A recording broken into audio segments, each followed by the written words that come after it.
Hi to everyone, मैं राजेंद्र। आप तो बढ़िया हैं, बढ़िया ही होंगे। चलिए, क्योंकि हम कॉलेज में केमिस्ट्री पढ़ रहे हैं, उसमें बार्नर थ्योरी पढ़ रहे थे, तो बार्नर थ्योरी पर बेस्ड कुछ क्वेश्चन है वो आज कर लेते हैं। इस तरह के क्वेश्चन काफ़ी आते हैं। मान लीजिए कोई क्वेश्चन कंपाउंड दे दिया जाए आपको और उसमें पूछ लेते हैं वो पीयूसी प्राइमरी वैलेंसी क्या होगी, सेकेंडरी वैलेंसी क्या होगी। ठीक है, तो करते हैं क्वेश्चन। एक मैंने कंपाउंड ले लिया है K3FeCN6, इसकी हमें प्राइमरी वैलेंसी बताने हैं। ठीक है, तो सबसे पहले इस कंपाउंड को इस तरह से नीचे रख लेते हैं।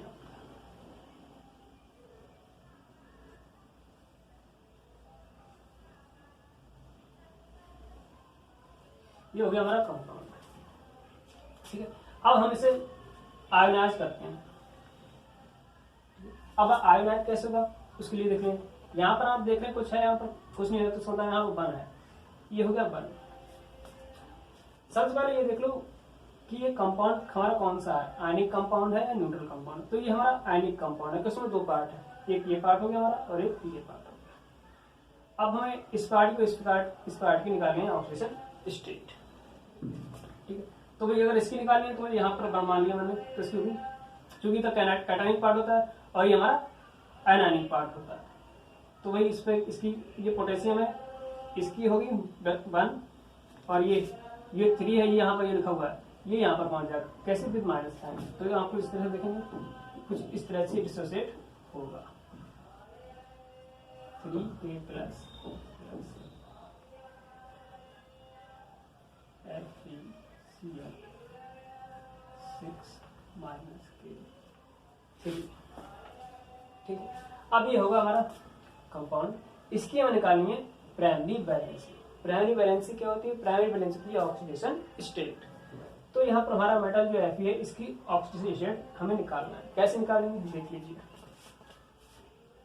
तो जिसकी ऑक्सीडेशन स्टेट निकालते हैं उसे हम मान लेते हैं क्या, X मान लेते हैं। इसे हमने मान लिया X प्लस। अब ये हमारा लिगेंड है साइनाइड। तो साइनाइड पर हम जानते हैं कैसा चार्ज होता है, -1 चार्ज होता है। और कितने साइनाइड है? 6। और इक्वल में हम लगाते हैं, ये जो -3 ऊपर लगा हुआ है इसे लगाते हैं इस तरह से। ठीक है, तो ये आ जाएगी x भाई प्लस का 6, ये माइनस का 1 से मल्टीप्लाई कराएंगे तो ये आएगी -6 इक्वल -3। तो x इक्वल ये -3 ये और +6, तो x इक्वल क्या आ गई, +3। यानी जो हमारी ऑक्सीजन स्टेट जो आगे निकलते हैं मेटल की, वो आ गई कौन सी, +3। Fe जो है वो +3 फॉर्म में है। तो ठीक है, ऑक्सीजन आप Fe की ऑक्सीजन स्टेट निकाल ली।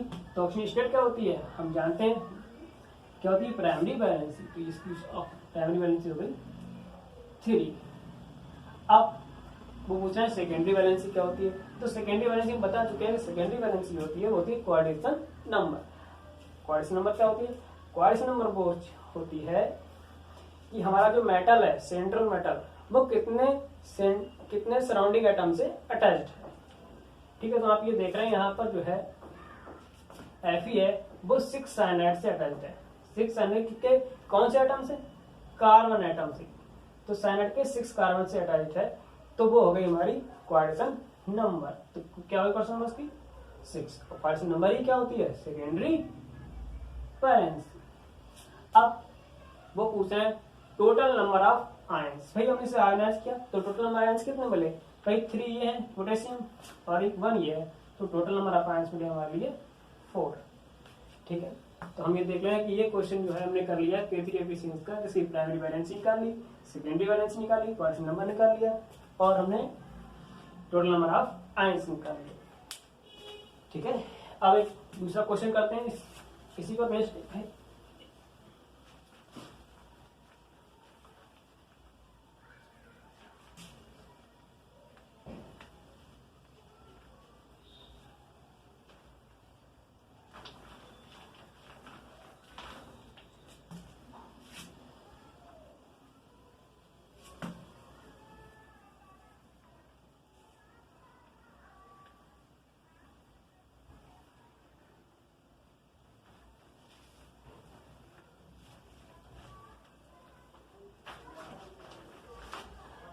दूसरा एग्जाम्पल ले लेते हैं इसका, वही कोबाल्ट वाला एक एग्जाम्पल ले लेते हैं। Cobalt NS3 4 Cl2 C। ये हमने दूसरा एग्जाम्पल ले लिया, इसकी निकालते हैं। इसकी प्राइमरी वैलेंसी क्या होगी और सेकेंडरी वैलेंसी क्या होगी और क्वार्टर नंबर क्या होगी। तो सबसे पहले ये कंपाउंड ले लीजिए यहाँ से, इससे पहले हम आयनाइज करेंगे, डिसोसिएट करेंगे। ठीक है, सॉरी थोड़ा यहाँ पर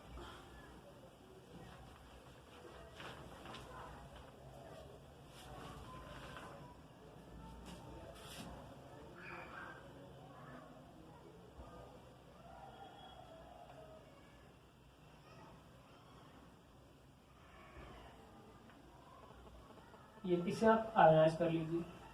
ठीक है, आयनाइज क्या होगा कि आयनिक कंपाउंड है, आयनिक कोएडिशन कंपाउंड है। ठीक है, तो भाई ये तो हमारा हो गया कौन सा कैटायनिक पार्ट। तो कैटायनिक पार्ट हमेशा लेफ्ट साइड में होता है, और ये हो गया हमारा आयनिक पार्ट, सॉरी ये होगा हमारा एनायनिक पार्ट,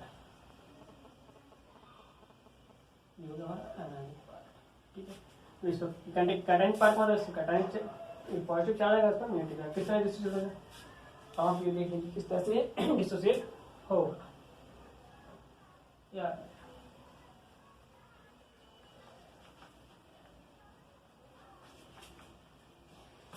ठीक है। तो आप यहाँ देखिए, यहाँ कुछ लिखा हुआ है, कुछ नहीं है, मान लीजिए यहाँ पे। ठीक है, तो ये होगा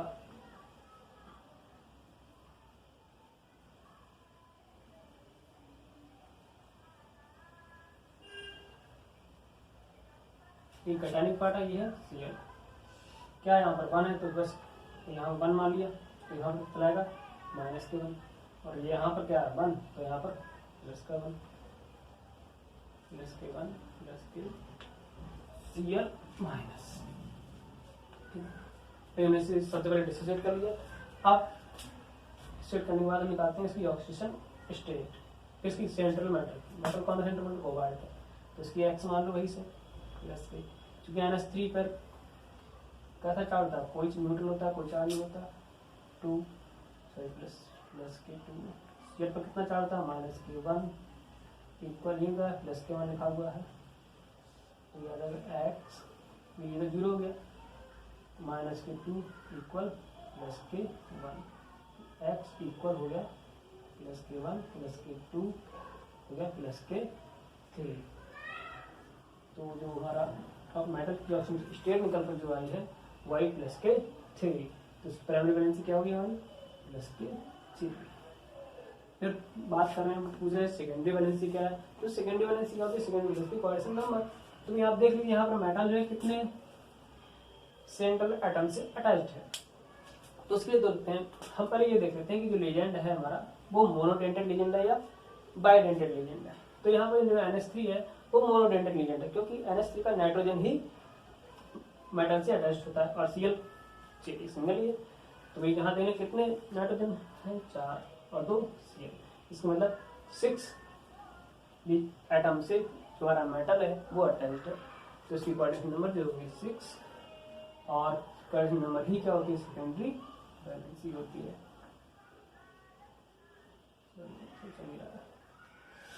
अब टोटल नंबर ऑफ आयंस देखिए, तो टोटल नंबर ऑफ आयंस कितने हैं भाई, ये एक आयंस है, वो एक आयंस है, तो हो गया टोटल नंबर आयंस हो गए हमारे 2। ठीक है, तो हमने देख लिया कि इस तरह की जो कंपाउंड है उसकी प्राइमरी वैलेंसी क्या है, सेकेंडरी वैलेंसी क्या है, और टोटल नंबर ऑफ आयंस कितने हैं। ठीक है, एक और क्वेश्चन करते हैं इसी पर।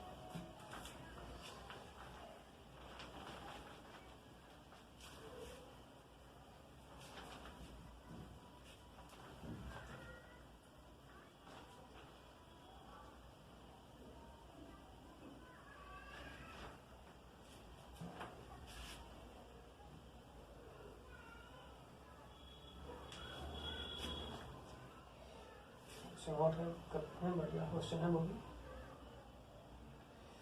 थोड़ा टाइम लग रहा है, मैं जानता हूँ।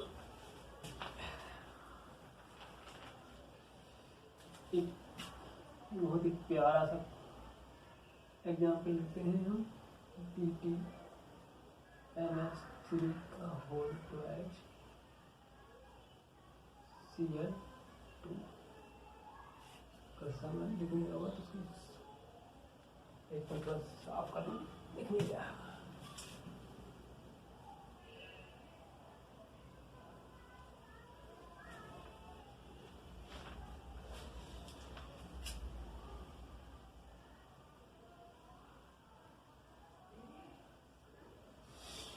ये हमने एक एग्जाम्पल ले लिया, इसके निकालते हैं प्राइमरी बैलेंस।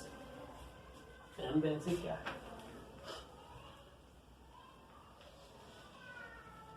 ठीक है, चलिए सब प्राइमरी बैलेंस निकालने का तरीका, सबसे पहले मेटल की ऑक्सीजन स्टेट निकाल लीजिए। तो वही मेटल स्टेट निकालने हैं, देखो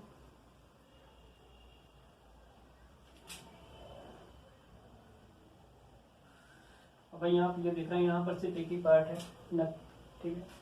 इसका मतलब ये न्यूट्रल कंपाउंड है, तो न्यूट्रल कंपाउंड आयनाइज तो होगा नहीं, ठीक है। जब आयनाइज नहीं होगा तो फिर उसे इस तरह से निकालते हैं। देखिए जिसकी निकालनी है उसकी मान लिया हमने, उसे मान लिया हमने x प्लस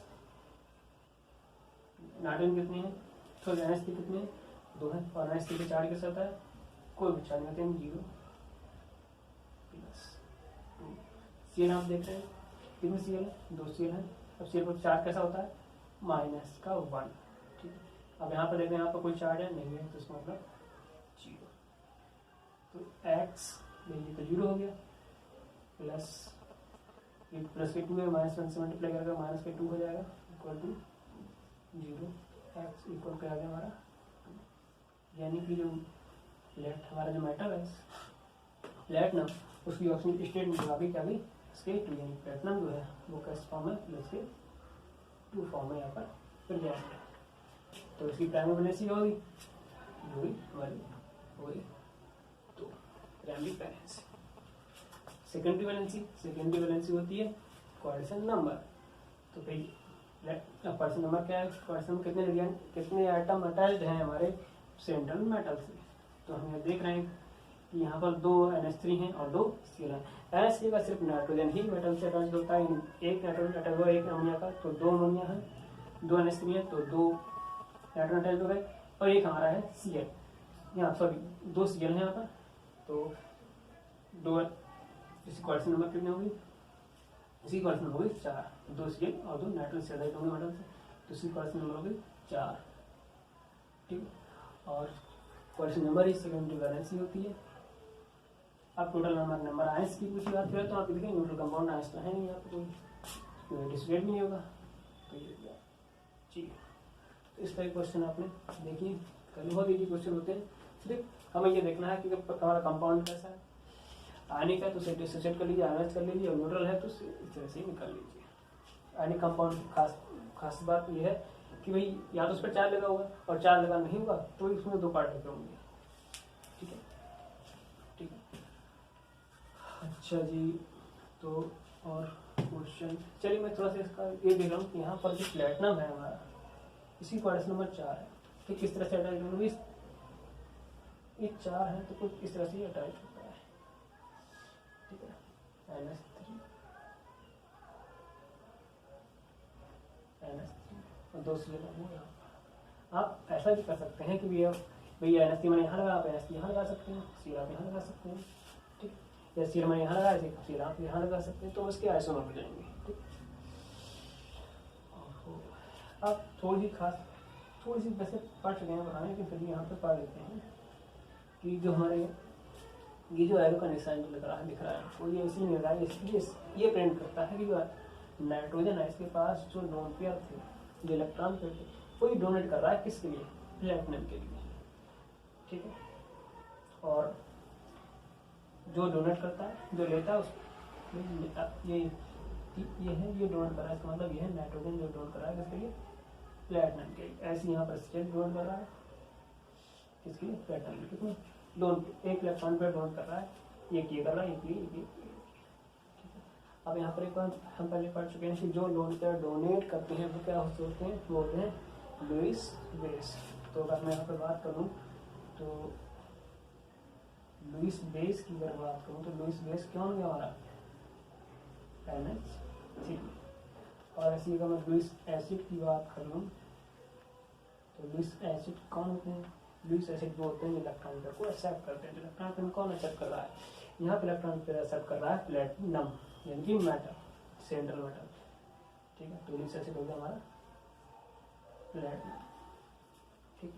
दूसरी एक बात तो ये है, दूसरी बात एक और कर रहे हैं कि जब पूरे कंप्लीट इलेक्ट्रॉन पेयर ट्रांसफर होता है, यानी ये कंप्लीट इलेक्ट्रॉन पेयर डोनेट कर रहा है प्लेटिनम के लिए, तो यहाँ पर जो बॉन्ड बन रहा है वो बॉन्ड बनता है कोऑर्डिनेट बॉन्ड।